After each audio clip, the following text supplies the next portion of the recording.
We're in the second part of a series on FIRE, Financially Independent, Retire Early.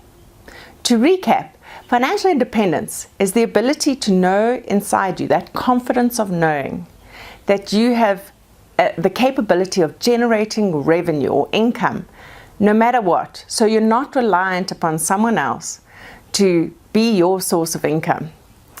And I said that for me, everybody who reaches the age of 50 should start a side hustle, a second form of income that they can grow from 50 plus.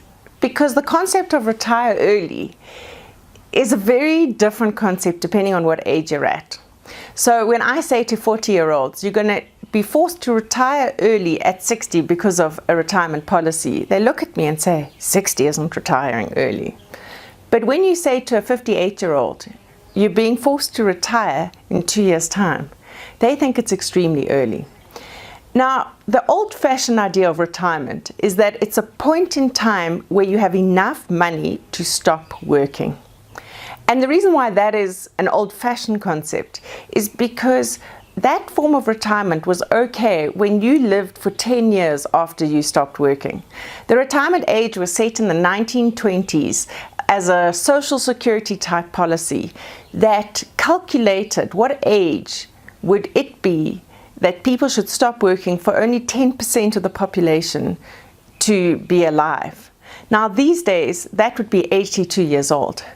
And it's just not a sustainable solution to say that you're going to stop work at 60 and then sit until you're 100. So what is retiring early and what is retirement? The first step of understanding retirement and the ability to stop work is knowing how much money you need. So if you're in a country where you have a low inflation rate, between 1 and 3%, places such as England and America, you need to take your monthly expenses and multiply that by 400. If you're in a high inflation area such as South Africa, you're going to need to take your monthly expenses and multiply it by 300. So if you have 10,000 Rand of expenses every month, times 300, you're going to need 3 million Rand in order to retire. So essentially 3 million Rand for every 10,000 of expenses.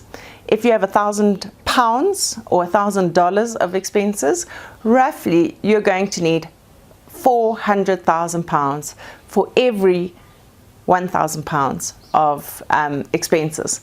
And the thing about life is that inflation does happen. So when that 1,000 becomes 1,500, obviously the amount of money that you need is going to continue to grow. And essentially, if you invested, it will grow with inflation, hopefully more than inflation. But that gives you a rough idea of how much money you will need in order to retire.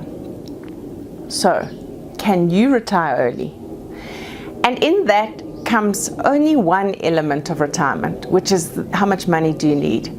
For me, and in my experience as a financial advisor, there is so much more to retirement, and I don't think that there's going to be as strong a concept of doing absolutely nothing.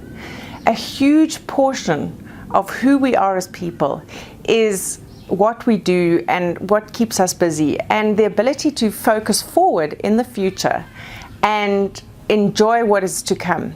And so I find that when I help transition clients through retirement, that there is a completely different experience of people who have something that they're going to, not people who are leaving, going away from something. When people retire from large corporates or from work, they're leaving, they're moving away from work, and they've got nothing that they're going towards. It's a very difficult emotional transition.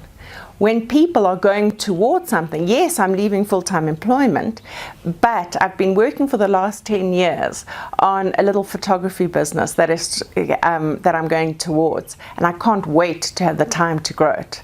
They enter retirement with a sense of excitement and purpose.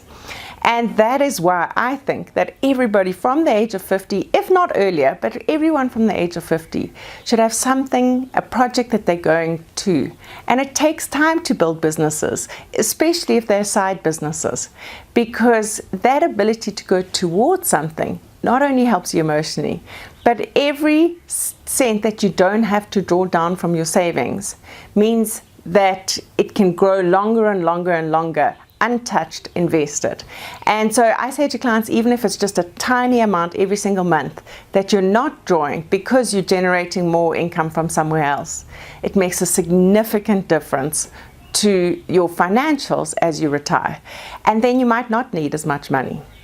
But there will be a point where you are not able to work, or to work at the same pace that you were working. We all know that a 100-year-old cannot work at the same pace as a 60-year-old. And so somewhere in that journey, you will need enough money to at least pay for frail care, or for care in a home, or for your medical expenses. And so you need to make sure that you have enough money for that. So when it comes to retiring, split the money that you need into needs, wants, and having fun. And once you know that you can meet all of your needs, then you get to a stage where you're working for your wants and living freely. And it's a very, very different exercise once you know that your basics are taken care of. I'm Lisa Linfield. Thank you for attending this series on FIRE.